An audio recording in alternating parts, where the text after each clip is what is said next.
welcome to the very first edition of the By the Minute Aberdeen podcast.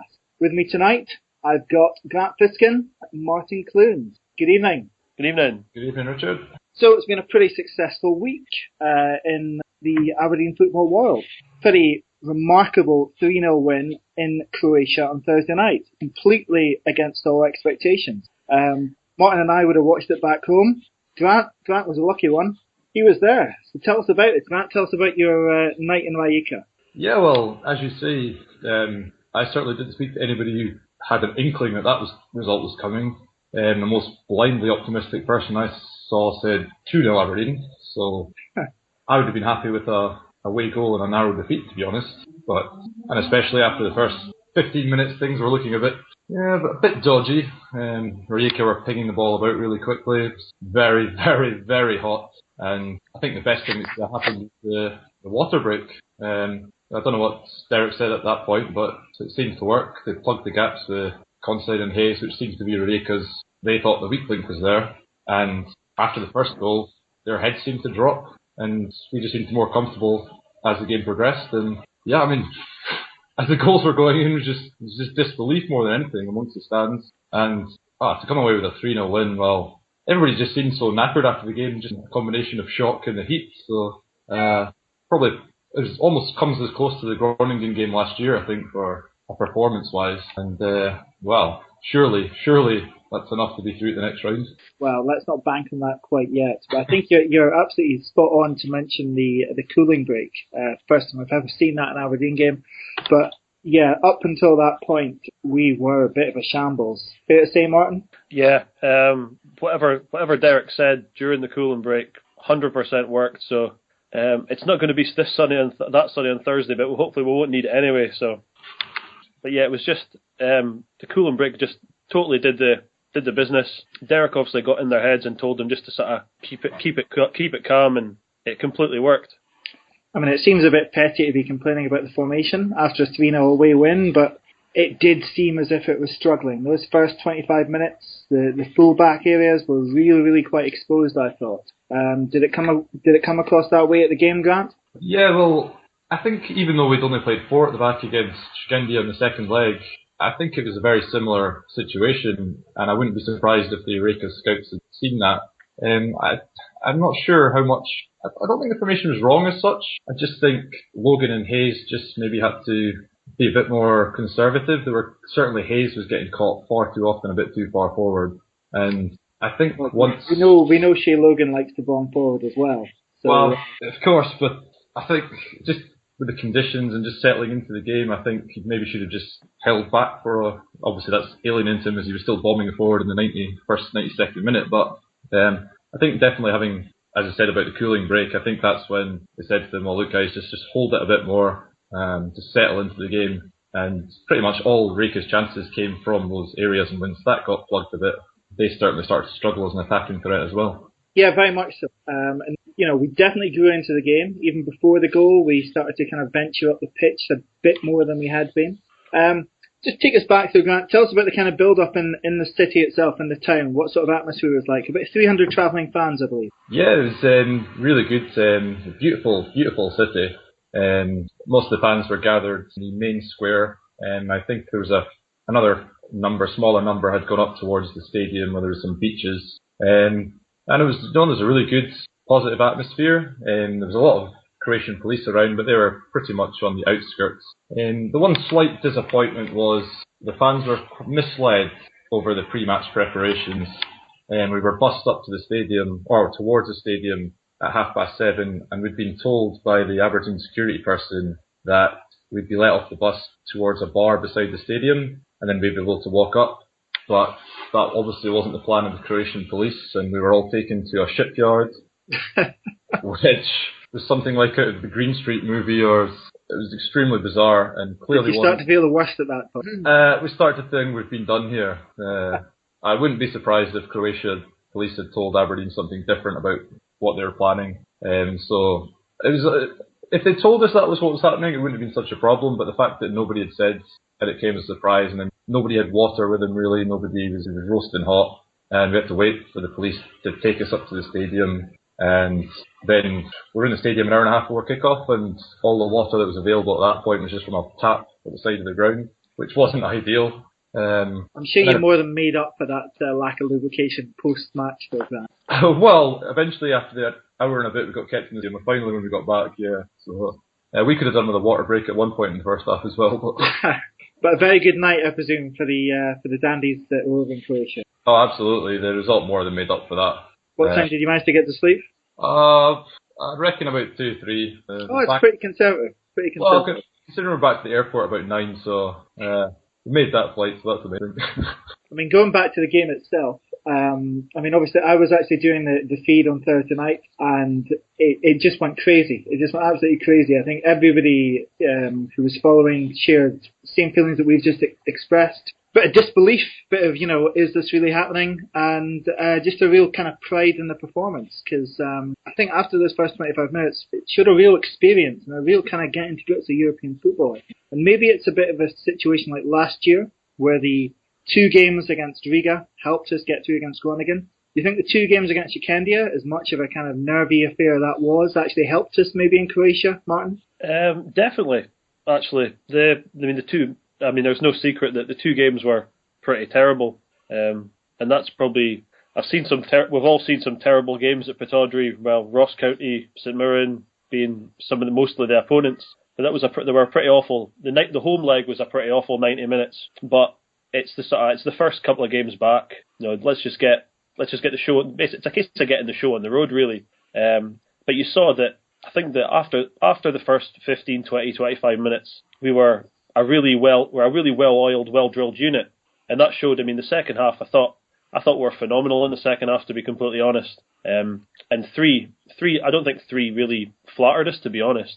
I don't think we should have got any more. I'm not saying that we hammered them, but 3 was a fair result. It was still complete disbelief, both all the time. The second and third goals, mouth wide open, head in my hands, just I can't believe what I'm seeing, because we've been told that these guys are a crack team, and we've seen their record, we've seen what they've done. So for us to do that to them, just a top-notch performance. So where did you watch them all? Unfortunately, I was watching it in the Monkey House. Right.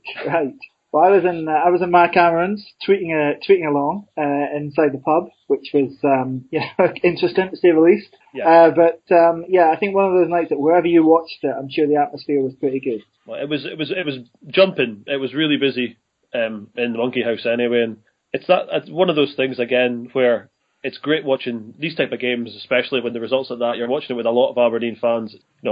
As much as Aberdeen fans, we like to we've got our little factions in among each other, and we disagree with opinions, and there's all the different falling outs that we have. That everybody, it was a real atmosphere. It's fantastic. Everybody just loved the game, and the team gave us a great performance. It was just brilliant. That it was, and I think again, it was very apparent that the whole kind of online Dons community were pretty ecstatic, judging by the feedback on the Twitter feed last Thursday night. So we're not there yet, though, and I think that's an important point to make. As much as this lot, Rijeka had a much better home record than they do away from home. This is Aberdeen, guys. We know how to so we're not quite there yet. Second leg Thursday night at Pittodrie. I'd take a 0-0 right now. You talked about it being a boring game against Ujekenda, Martin. I'd take the worst game of football in the history of the world. I'd take a Craig Brown type performance on Thursday night and just get a 0-0 and get it done. No injuries. But how do you think it's going to play out, Martin? I think the idea of going with the same lineup is attractive. But does he change it? Does he start maybe Robson or Flood? Does he go more defensive?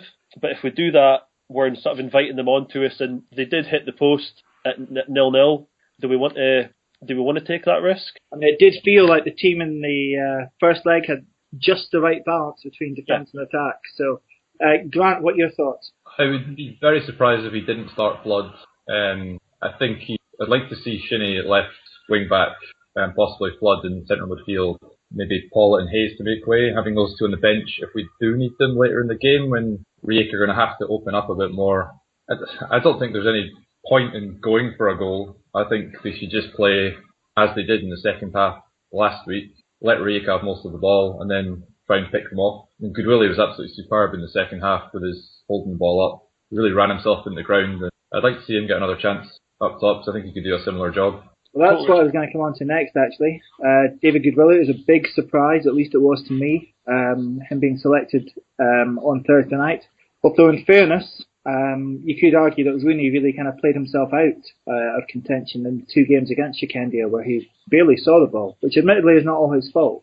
But no, Martin, do you agree with Grant? Do you think Goodwillie should start on Thursday? Definitely. He worked himself into the ground, and pretty much everyone I've spoken to agrees that was his best game in an Aberdeen shirt by a country mile. That's not saying a great deal, though, is it? No. So let's be honest. I mean, there was a spell round about autumn last year when we were playing 2 up top, where it looked as if he was going to come good. And there were moments, obviously, the overhead kick against St Johnstone comes to mind, which was, I don't think anybody else in our team would have been able to score. But on the whole, a disappointment. Yeah. There's something missing though, and he's not the player that we have all seen at Dundee United. I mean, I would like to say we love to hate him at Dundee United because he was very good. No, we just hated him, Martin. Just hated him, yeah. But there's something missing. I don't know if it's, you like to say, is it a lifestyle, is it this, is it that, We know he likes a trip to Liquid nightclub, wherever else there is. But yeah, he's not been great. I'm not his biggest fan anyway. But sort of if he puts in more performances like he did last Thursday, then I'm more than happy to keep him here. I slightly disagree with that. I think he needs more goals. I think he's created the chances for himself. He just hasn't found the net. He's one of these players that needs 3 or 4 games in a row, or he really loses his match fitness. That's the one problem with him. But in terms of technique, first touch, holding the ball up, he's by far the best we've got. And there was quite a few people in Rijeka thinking he would start just because his hold-up play is better than Rooney's, and he's more suited to the one up front. I think having Rooney as the main striker, he'd prefer to be the main striker, but that's obviously most of the time in the league is going to be Rooney. But I think if he can just get a run of goals, I think we could really start seeing him being a floating force this season, or I hope so anyway. I think the other thing which having a more mobile front man in that formation helps is actually Peter Pollitt playing just off the front. I think Pollitt needs one thing to do for his game to work, and that's space. Now, even when Calvin Zola was here, the much derided Calvin Zola, he would draw defenders away and create that kind of space for Pollitt. Equally, Goodwillie's movement, I think, creates that same kind of space and allows him to play. Would you tend to agree with that? Because I think it's probably accepted that the second half of last season saw a real tail-off in Pollitt's form. I think with Pollitt, I think it's more to do with other teams know what he's about. He's got to find maybe a plan B when the usual space he's had is not there. Also with Goodwillie playing, Goodwillie usually drops into the spaces that Pollitt usually has. So without Rooney there, I think it did help Pollitt, but then I think Pollitt still needs to add something a little bit more. I mean, what we saw on Thursday, obviously, on a couple of occasions, the disallowed goal and then the actual goal, was him getting ahead of his striker. Well, yes, that's partly because Goodwillie is probably doing more further back than Rooney would. And also, I think possibly playing in the middle and not having Hayes and McGinn both there as well, give him a bit more space as well.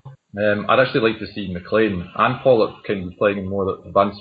I think brings out the best in both of them, as we've seen McLean for the third goal. It's just, I suppose it's just nice having all these options to possibly have. Indeed.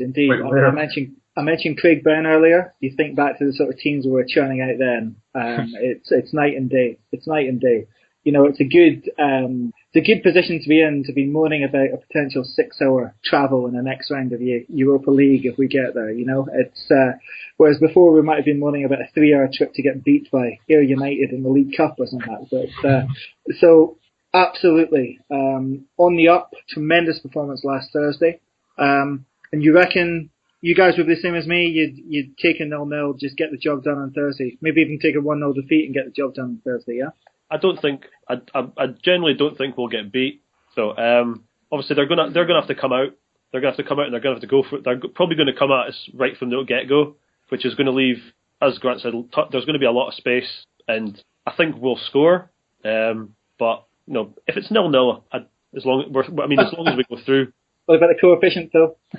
Yes. You need some help with that. This is true. I mean, we can't just be us. Celtic have got to pick up the slack occasionally. We'll do. It's okay, Scottish football. Aberdeen will do all the work for you. Don't worry. Famous words. So, final part of the podcast tonight. Each week we'll talk about a kind of different AFC related topic. Tonight we threw it open to you guys on Twitter. Huge response. Thank you very much for that. We're going to talk about your favourite Aberdeen goal. And by favourite, I don't mean the best. I don't mean the most important. We all know what that would be. But, what goal means the most to you. So let me run through a few of the ones we got on Twitter. There were some very obvious ones here and some less obvious ones. So we've got Gary Stitchell saying Lee Richardson versus Torino. I think certainly Martin and I old enough to remember that. Absolute pinger into the top corner from 25 yards. He also chooses Rooney's winning pen versus Cali Thistle. Bit of a cheat, that one, so we'll let it go. Stevie Allen goes for Hans Heelhuis's overhead kick on his debut. You're not going to better that for a debut Aberdeen goal. Well, the guys at Aberdeen FC blog have picked Scott Sutherland's Thunderbolt versus Rangers at Pittodrie to secure European football. Good shout that. Martin, what's your choice? I had quite a big think about this. I narrowed it down to a few. I have, because I'm a very, very petty man, one of mine was Niall McGinn's penalty that relegated Dundee a couple of seasons ago. My other one was the Andy Dow goal against Hibs in the Scottish Cup semi-final back in 2000. That was a very nicely constructed goal. It was a wonderful goal. And Andy Dow was an honest trier, but a good. I liked him at the time. Andy Dow came up a few times actually in the responses to that. We'll come back to them in a minute. But no, that was a beautifully constructed goal. Stafford's little header back, straight into his path, bottom corner, beautiful. Yeah. But the one I picked is mainly because away trips are really sort of we all have fun at Pittodrie most of the time when the results go the way, but away trips are sort of where the real fun happens. And I'm gonna pick Kari Arneson's goal from January 2012 against Dundee United, the 40-yard screamer. I've never been in such a place of madness as the Shed was that day when that goal went in. Interesting you should pick that one, Martin. Interesting because I actually left that game at half-time in a total rage, partly due to the ineptitude of our first half display, also because I waited 25 minutes for a pie only to find out that they'd sold out. So I missed not only Kari Arneson's cracking winning goal, but also the only AFC goal, but I can't even remember his name. Who got the equaliser of that game? The guy is the Algerian guy. Shalali. Mohamed Shalali. So yeah, I wasn't best pleased that day. That was not a great day for me. But some goal, absolutely staggering goal. And the way I think if any time a ball hits the underside of the bar and then just bounces over the line adds to the brilliance. Yeah, the place just went crazy and sort of. I think I ended up 3 or 4 rows further forward than I was meant to be. But yeah, once again the Shed was red. As it always is. Going back to Twitter, Ryan Heatley says Darren Mackey against Kilmarnock with the back of his head, because it could only be him that managed that. Very true, Ryan, very true. Scott Young picks Jamie Smith's first goal versus Copenhagen. You speak about bounces. Wow. Mind you, that goal had that split second of silence just after it was scored. One of those goals where people are kind of, did that happen? Clark Preston goes for Paulette against Celtic at Parkhead in the Scottish Cup. He was at that game. I think, that would have been some bounce as well. Shona Gordon picks a good one. Neil Cooper's goal versus Rangers in the Scottish Cup final in 1982. Yeah. And celebration afterwards. Now, I think we'd all love to have been in that situation. Ball's 3 yards out at Andon Park against the dead club. You just got keepers nowhere. All you got to do is just ram it into the back of the net. Graham Terrace picks a pretty obvious one, but a good one nonetheless. Alex McLeish versus Bayern. Most important goal in Don's history. There's a few goals that could be contenders for that. I think that 60 seconds certainly is going to be hard to top in AFC history. And then Ryan Crabb goes for Jamie Smith's last minute winner versus Rangers. He didn't actually say Rangers, but we better not say what he did. 3-2 in a game which included Rickson being sent off. Utter excellent. Fair enough, Ryan. Grant, what's your choice? I've got a couple of more random ones. Probably the second choice would be a goal by Chris Clark in the first day of the season at Easter Road. I think it was like in the 6th minute of injury time, and we won 2-1 in a game we've been pretty poor in. It's always good a last minute winner away from home, but the fact it was the first day of the season, so much hope, so much delight. I know obviously it only lasted 7 days. I think we lost 4-0 against Celtic the next week, but I think we did. And I think Fergus Tiernan played a pretty key role in the build-up to that goal as well. It goes to show. He did, yeah. Super subs, I think they were. But the one I'd go for would be the only goal scored by Rashid Belabed. I think it was a game at Christmas time against Dundee United. I was always really frustrated by Belabed. I used to go to a lot of like reserve youth games or whatever they called them at that point, and he was just a crazy, crazy player. But the problem was it was sometimes crazy good, but sometimes crazy bad. And it was a 25-yard screamer he scored against Dundee United to make it 2-1, to finish 3-1 in the end. And if he wasn't just a complete lunatic, I think he could have been a really good player. But at least he gave us one goal. He could have done more. Yeah, I remember that game. I remember that game as well. Zero Ali also scored, I think, that day. I think missed penalty kicks along the way too. In fairness, had Belabed not had that crazy side, he probably wouldn't be near Aberdeen. But True. A few more off Twitter. Duncan Strachan goes for McLeish in the cup final versus Rangers. Another goal from that game. He says, without that, no European Cup Winners' Cup, which is true, obviously, but it's a brilliant goal. Nonetheless, just curls it in. Your centre half curls it into the top corner from 25 yards. Can't really picture Ash Taylor managing that kind of skill level, but Duncan Rothney goes Andy Gorham throwing the ball into his own net from a Jamie Bucking cross. Yeah, that was pretty good. That was pretty good. Then we got RG, who goes for Scott Vernon's third against Dundee United for his hat-trick at the end of last season, just before he left the club. Andy Slav picks Jim Bett's goal versus St Mirren to take the lead to the last game of the season. Best reaction to a goal ever. I'm sure we've all seen the kind of the footage from the crowd behind the goal that day. Pleased to say I was actually in that crowd that day, and it was crazy on the old terrace thing at Love Street. And then a couple of people, Darren Weeks amongst them, who picked Duncan Shearer's goal against Dundee United, which basically relegated Dundee United. Did you know Dundee United were relegated back in 94-95? In such a high pressure game, such a good goal that was. So my choice, again, I wanted to pick something a little bit less obvious. I'm going for a goal which took about 3 deflections on the way in. It was a goal scored by Chris Clark, another Chris Clark pick here. He probably only scored about 4 goals for Aberdeen. Goal at Tynecastle, which gave us a last-minute 2-1 win a week after we'd been hammered 3-0 there in the cup. Pouring with rain all day. I was sat right at the front of the away end at Tynecastle, so I got soaked to the bone. We'd been totally outplayed in the first half. 1-0 down at half-time. Somehow just 1-0 down. Fern Snoyle came on at half-time and turned the game. Who remembers Fern Snoyle? I wonder what he's doing now. Almost certain that he'll be retired from the game.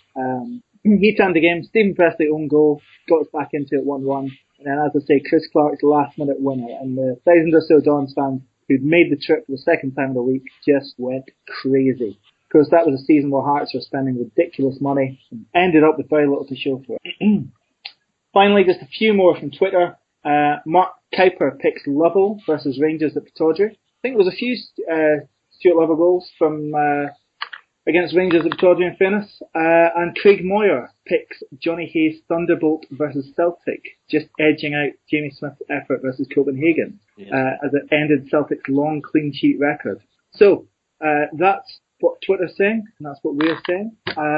So that is the end of the first By the Minute Aberdeen podcast. My thanks to Grant Fiskin. Thanks, Grant. Thanks, Richard. And to Martin Clunes. Thanks, Richard. We will hopefully be back next week with some discussion about a hopeful Europa League third round qualifying. Come on, you Reds, for Thursday night, and we'll see you next week. Thank you.